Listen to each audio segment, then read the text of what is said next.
Un gobierno aferrado al poder y una revolución que exige un cambio de régimen. Si Dios quiere, vamos a triunfar. Con nuestra energía y determinación vamos a derrocar al régimen. Violencia generalizada en las calles que ya completa 18 meses y que, según Naciones Unidas, ha dejado como saldo cerca de 14.000 muertos.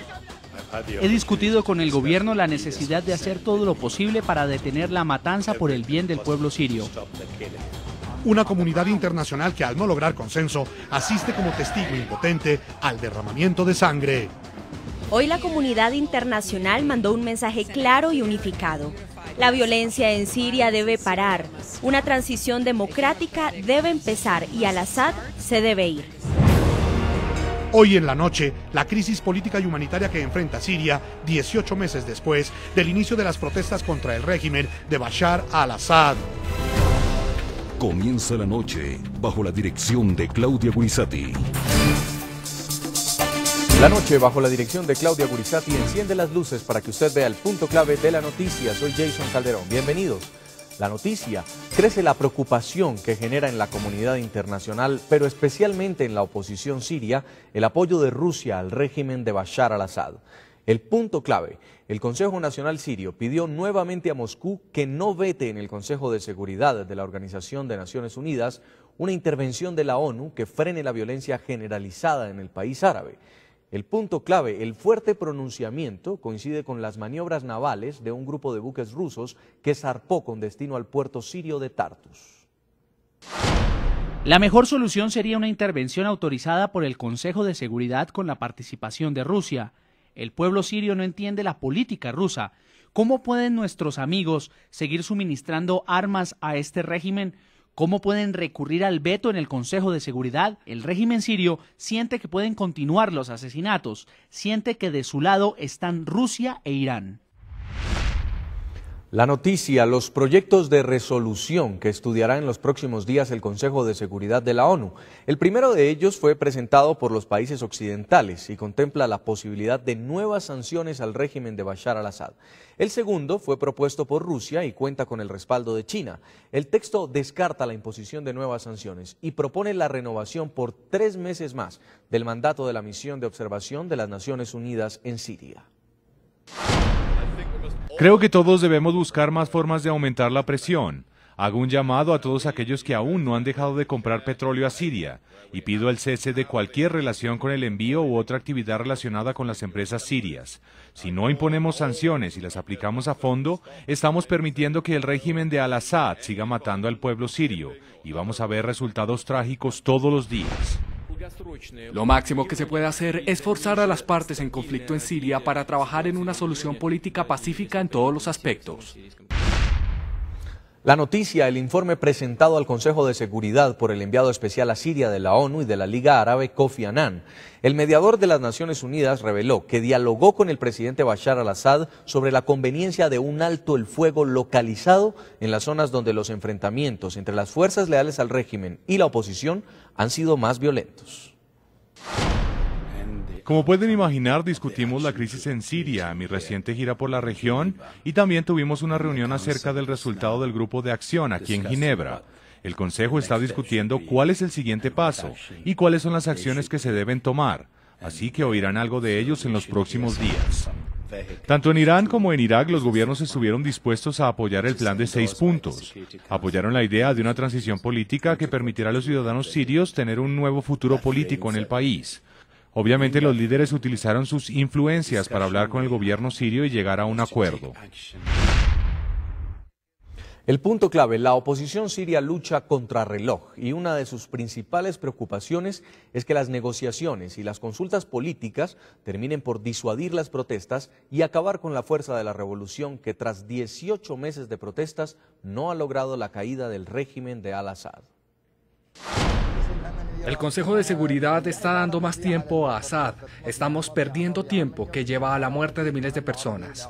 Ahora Kofi Annan vuelve a dialogar, pero mientras eso sucede, están permitiendo que maten a más personas cada día.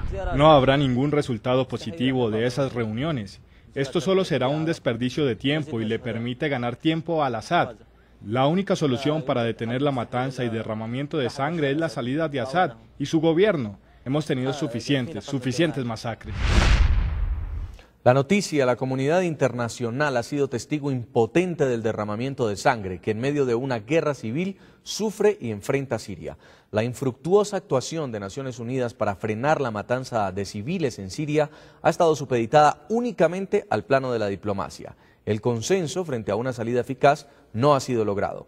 Rusia y China han vetado en el Consejo de Seguridad cualquier intervención de Naciones Unidas en el país árabe. Escenas como esta se han vuelto una constante desde el 26 de enero de 2011, cuando en Al-Hasaka, una ciudad al noroeste de Siria, el ciudadano Hassan Ali Akle se prendió fuego para protestar contra el régimen de Bashar al-Assad. 18 meses después, el balance de las revueltas dejan saldos en rojo para el pueblo sirio. En junio de este año, la cifra se elevó a 14.000 muertos, de acuerdo con un reporte del Observatorio Sirio para los Derechos Humanos. La represión ejercida por parte del régimen de Bashar al-Assad le costó a Siria la suspensión de la Liga Árabe el 20 de noviembre de 2011. Hablar de la muerte, usted tiene que preguntarse quién mató a los 800 oficiales y soldados y policías en las calles. Así que no estamos hablando de manifestaciones pacíficas, estamos hablando de militantes. Cada vez que usted tiene militantes que han matado. Así que el papel del gobierno es luchar contra los militantes con el fin de restaurar la estabilidad y proteger a los civiles. Rusia, que a principios de febrero señaló que seguiría suministrando armamento al gobierno sirio, el 4 de febrero vetó el proyecto del Consejo de Seguridad de la ONU que pedía la salida de Bashar al-Assad del poder. La Asamblea General de las Naciones Unidas, organizaciones defensoras de los derechos humanos y países como los Estados Unidos condenaron la decisión de Moscú. Es difícil imaginar que un día después de la jornada más sangrienta en Siria, están aquellos que evitan que la comunidad internacional condene la violencia, y yo les pregunto, ¿qué más necesitamos saber para actuar con decisión en el Consejo de Seguridad?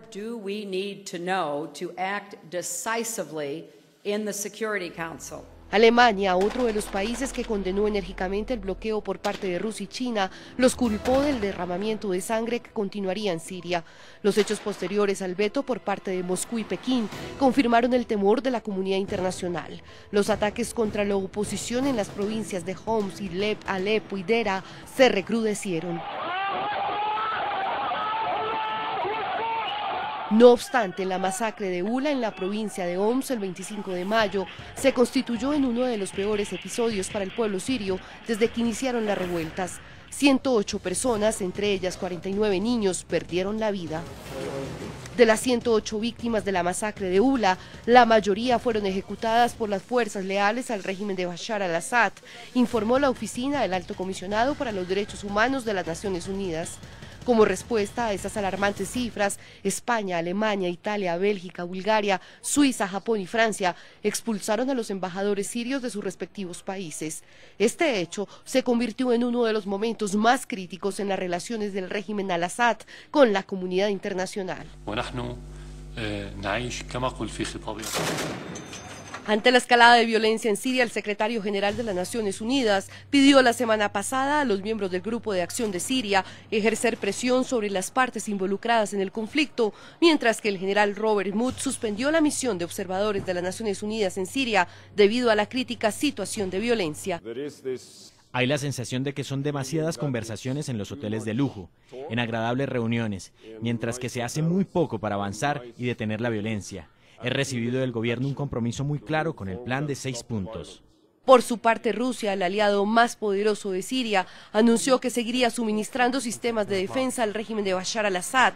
El opositor Consejo Nacional Sirio mostró su preocupación por el incremento de las maniobras rusas en las costas del país. Entre estas, el inicio esta semana de la travesía del buque de desembarco César Kunikov, que tiene como destino la base rusa en el puerto sirio de Tartus.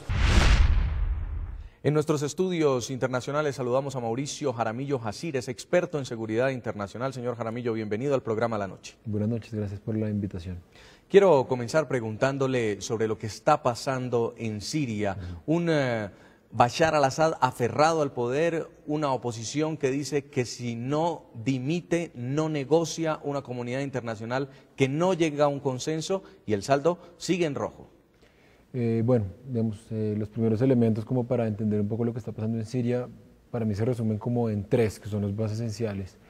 En primer lugar, y es lo que dificulta una salida a la solución, tiene que ver con que tenemos un régimen que ha encontrado niveles de cohesión desde la base, a diferencia, por ejemplo, de lo que ocurría con Afganistán, lo que ocurrió con Irak de Saddam Hussein y lo que ocurrió más recientemente con Libia, que eran sociedades más fragmentadas. Digamos que Bashar al-Assad tiene un Estado mucho más coherente en ese sentido. Lo segundo que obviamente complica la situación tiene que ver con un principio de política exterior de Rusia y de China que han defendido por lo menos en los últimos 20, 25 años y que impide cualquier consenso en el seno de un grupo de países de la comunidad internacional que quiere respuestas o acciones más bien rápidas. Y obviamente el tercer impedimento tiene que ver con un poco la carencia de legitimidad de actores internacionales que puedan referirse al asunto de Libia sin que necesariamente se les recuerde un poco su pasado por intervenciones que fueron nefastas, y nos tenemos que referir obviamente a OTAN, a Estados Unidos, que en el pasado pensemos en los Balcanes, pensemos en Srebrenica, pensemos en Kosovo, pensemos en Francia en Costa de Marfil, pensemos en la OTAN en Afganistán, pensemos en Estados Unidos en Irak, en la OTAN en Libia, todas han sido, digamos, han arrojado saldos negativos. Por ende, para mí, digamos, como que esos tres elementos resumen un poco la complejidad de esa crisis que se vive hoy en Siria. Estos niveles de cohesión a nivel interno a los cuales usted se refiere, ¿en qué diferencian el régimen de Bashar al-Assad de otros casos, como por ejemplo el de Muammar al-Gaddafi? Bueno, la sociedad libia era una sociedad mucho más clánica, si se quiere, estaba dividido en muchos más grupos sociales. El consenso que había encontrado Gaddafi fue un consenso que le funcionó especialmente en el periodo de la Guerra Fría, pero en los últimos años había perdido gran legitimidad. En el caso, por ejemplo, de Bashar al-Assad, su legitimidad se basa en dos pilares que no tenía Gaddafi. El primero tiene que ver con una tradición de su familia, desde el 71 en el poder, primero su padre Hafez al-Assad, y en segundo lugar algo importantísimo y que es escaso relativamente en la política de esta región, que es una política de partido fuerte.